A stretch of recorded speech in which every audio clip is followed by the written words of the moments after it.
Sentencing Tsarnaev. As lawyers for the Boston Marathon bomber begin working to save his life, the testimony of a former Rhode Island woman took center stage today. The former North Kingstown resident is the mother-in-law of Tamerlan, the brother.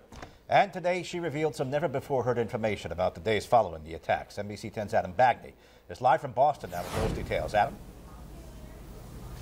Well, Gina, Patrice, as you know, the defense has admitted that Judith Tsarnaev is guilty. So since day one, this trial has been one-sided. Well, that changed today as defense attorneys tried to do the seemingly impossible, humanize a man who many see as a monster. As attorneys began their case in defense of Judith Tsarnaev, it was the defendant's brother who was the focus of proceedings today. On the stand, Judith Russell, the North Kingstown woman who's the mother-in-law of alleged bomber Tamerlan Tsarnaev. For the first time, Russell revealed that after watching media reports following the bombing, she reported her son-in-law to the FBI. Quote, "We called the FBI because we weren't clear they knew who it was." Russell says she told the feds everything and painfully explained the change in her daughter, Catherine Russell, once she began dating Tamerlan, from seemingly all-American to a woman who became obsessed with Islam.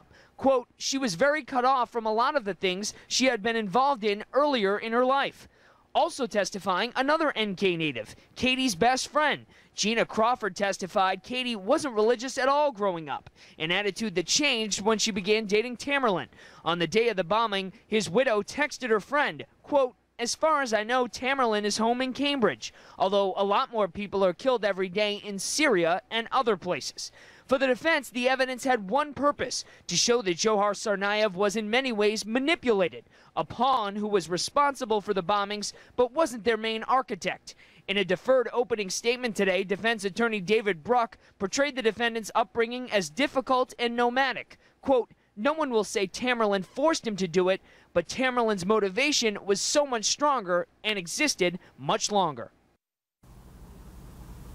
And Gina and Patrice, the longer this proceeding has gone on, the more the public has actually been against this execution. A poll in today's Boston Globe shows that less than 20% of Massachusetts residents would support that. Here in Boston, it's even less, just 15%.